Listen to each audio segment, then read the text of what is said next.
ओम शांति। आपका प्रश्न है, सतयुग में योग बल नैन मुलाकात से बच्चे होते हैं, उसे साइंटिफिक रीति से समझना है। उत्तर है, वास्तव में मनुष्य की पवित्रता से जो अभिप्राय है वो उसकी रज शक्ति सप्त धातु के क्षीण होने से रुक जाने से है। मना हमारे अंदर जितनी जितनी आत्मा में शक्ति कम होती जाती है तो कुंडलिनी नीचे की तरह बहती जाती है। और अभी कलयुग के अंत में हम मूलाधार चक्र तक हमारी कुंडलिनी पहुंच गई है। और जितनी हमारे अंदर आत्मा में शक्ति कम होती है तो ये सप्त धातु जो हमारे अंदर महत्व की चीज़ है वो बनती है, वो नीचे की तरह बहने लगती है और काम विकार से वो खत्म होती जाती है। तो जब हम काम विकार का त्याग करते हैं तो ये रज शक्ति क्षीण होने से रुक जाती है। माना ये जो सप्त धातु है वो इकट्ठी होती है और ऊपर की तरफ प्रवाह होती है, जिससे यह रज शक्ति रीढ़ की हड्डी के बीच में से जाने वाली सुषुम्ना नाड़ी है तथा उसके दोनों ओर साथ साथ मस्तिष्क तक जाने वाली ईड़ा और पिंगड़ा नाड़ी है। नाड़ी को पोषित कर भ्रुकुटी से भी ऊपर मध्य मस्तिष्क तक पहुंचती है। माना जो ईड़ा पिंगड़ा है वो हमारी आज्ञा चक्र तक है और सुषुम्ना नाड़ी है वो अब हमारा सहस्त्र चक्र के पीछे है। और वो रीढ़ की हड्डी से, वही सुषुम्ना नाड़ी से ही मेन सब कार्य चलता है। तो और जहाँ पर भी ये सुषुम्ना नाड़ियाँ आपस में सूक्ष्म नाड़ियाँ आपस में भेदन करती है, छेदती है, वहीं पर एक चक्र का निर्माण करती है। माना जो 7 चक्र है उसकी बात है। तो हमारे शरीर में ऐसे बड़े 7 मेन ऊर्जा केंद्र है। ये मेन ऊर्जा केंद्र है जो आत्मा की शक्ति का चार्जिंग पॉइंट है। वो जो कि पवित्रता माना रज की शक्ति को एकत्रित कर परमात्मा से योग लगाने से सहज ही जागरूक हो जाते हैं और हमारे शरीर की अवस्थाएं और हमारे मन की अवस्थाएं इन ऊर्जा चक्रों के द्वारा प्रभावित होती है। यदि चक्रों की ऊर्जा क्षीण हो जाती है तो भय, शोक, अनिद्रा, डिप्रेशन, दुख, मन की निष्क्रियता, मनोबल की कमी आदि से व्यक्ति प्रभावित होता जाता है। इसीलिए आजकल मनोरोग बढ़ते जा रहे हैं और इसके हिसाब से इस कारण से जीवलेन बीमारियां भी बढ़ती जाती है। ये सब कारण है हमारे सप्त धातु का। यदि हम परमात्मा से योग लगाए और पवित्रता की शक्ति नहीं है तो सहस्त्र चक्र को जागरूक करना संभव नहीं है। उनके जागरूक रहने के लिए पवित्रता की शक्ति परम आवश्यक है। मना हमें जो अगर अंतमति गति करनी है तो सहस्त्र चक्र तक हमारी कुंडलिनी को पहुंचाना बहुत आवश्यक है। और वो तभी पहुंचती है जब सभी नियमों के साथ ब्रह्मचर्य का भी नियम है। जब हम पवित्रता की शक्ति को धारण कर परमात्मा से योग लगाते हैं तो यह शक्ति ऊपर की तरफ माना जो ऊर्जा है वो ऊपर की तरफ ऊर्ध्व गति करती है और बढ़ती हुई मस्तिष्क के मध्य में सहस्त्र चक्र तक पहुंच जाती है। और एक ऊर्जा चक्र सहस्त्रार यानी कि 1000 पंखुड़ियों के कमल के खिल जाने जैसा परम शांति का अनुभव होता है। इसीलिए कहते हैं कि कमल पुष्प समान बनना है। हजारों हमारा कर्म का फल भी 1000 गुना हो जाता है, उसका कारण ही यह है। और इसी चक्र के रास्ते परमात्मा से आने वाली कॉस्मिक पावर, जिसको साइंस कहती है कॉस्मिक पावर, ऊर्जा, हमारे शरीर में प्रवेश कर हमको अनंत शक्तियों की प्राप्ति का अनुभव कराती है और शरीर के सारे रोग और कष्ट समाप्त होने लगते हैं। मस्तिष्क पूर्ण विकसित होने लगता है। आप अपने पूर्व से कई गुना विकसित और एनर्जी से भरपूर अनुभव करते जाते हो।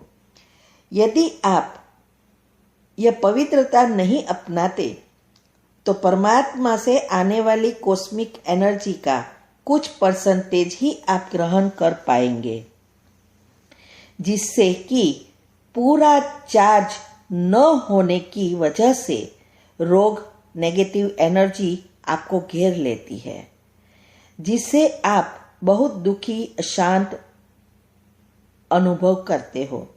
तो पवित्रता सर्व सुखों की खान है। इसीलिए कहते हैं पवित्रता सुख शांति की जननी है, माना माँ है। तो जहाँ माँ है वहाँ बच्चे ऑटोमेटिक जाते हैं।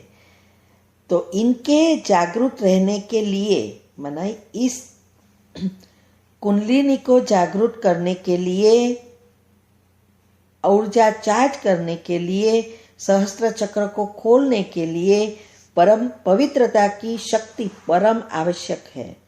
जब हम पवित्रता की शक्ति को धारण कर परमात्मा से योग लगाते हैं तो ये शक्ति ऊपर की तरफ और बढ़ती है और मस्तिष्क में मध्य में ऊपर की तरफ जाती है। ये एक ऊर्जा का ऐसा चक्र है जहां हमारी अंतमति सोगति होती है। जब हम उस चक्र तक पहुंच जाते हैं तो हमारा ब्रेन 100% एक्टिव हो जाता है। माना हमारे जो अभी 2 पार्ट कहते हैं, conscious mind, subconscious mind and mid brain, ये 3 पार्ट हुआ है, उसकी जगह सारा एक हो जाता है और सब डीएनए एक्टिव हो जाता है, क्योंकि हमारे शरीर में सब सेल्स, न्यूरॉन जो कोई है उसमें डीएनए है और ये डीएनए में कहते हैं कि सारी कुंडलिनी है। जितने भी हमने जन्म लिए वो उस डीएनए में भरा है, रिकॉर्ड हुआ है और इसी हिसाब से हमारी जीवन चलता है। तो डीएनए एक्टिव होने से हमारे न्यूरॉन, सेल्स, हार्मोन्स जो अभी सुसुप्त है वो सब एक्टिव हो जाते हैं।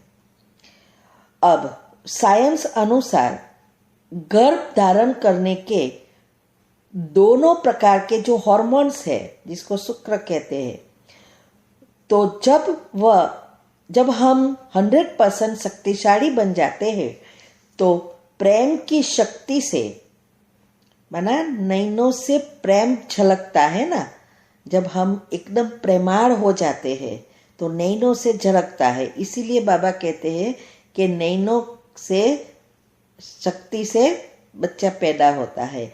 तो जब हम प्रेमाळ एकदम अति में पहुंच जाते हैं, माना प्रेम की शक्ति से गर्भ धारण करने के जो सेल्स है वो उत्तेजित कर सकते हैं और जब उत्तेजित हो जाते हैं तो गर्भ धारण होता है। और सत्युग के नियम अनुसार समय आने पर ऐसी भावना या इच्छा प्रकट होती होगी, क्योंकि वहाँ सब कुछ भगवान के नियम अनुसार चलता है। इसीलिए अभी यह पवित्रता नहीं है तो परमात्मा से आने वाली कॉस्मिक एनर्जी का कुछ परसेंटेज ही आप ग्रहण कर पाएंगे, जिससे कि पूरा चार्ज न होने की वजह से हम संपूर्ण नहीं बन सकेंगे। जैसे द्वापर में 8 कला हो जाती है, आत्मा की शक्ति आधी हो जाती है, तो हमारे ब्रेन में 2 पार्ट हो जाता होगा। इसीलिए लेफ्ट एंड राइट हो जाता है। सारे डीएनए मर्ज हो जाते हैं, न्यूरॉन सेल्स के भी मर्ज होते जाते हैं। तो पवित्रता सर्व सुखों की खान है। इसीलिए मैंने उस ब्रह्मचर्य क्यों जरूरी है, वो जो टॉपिक यूट्यूब पर भी रखा था और आपका प्रश्न के उत्तर में ऑडियो भी भेजा था, वो जरूर सुनना। वो सुनेंगे तो ये सबका अंदर का दूसरा राज भी समझ में आ जाएगा।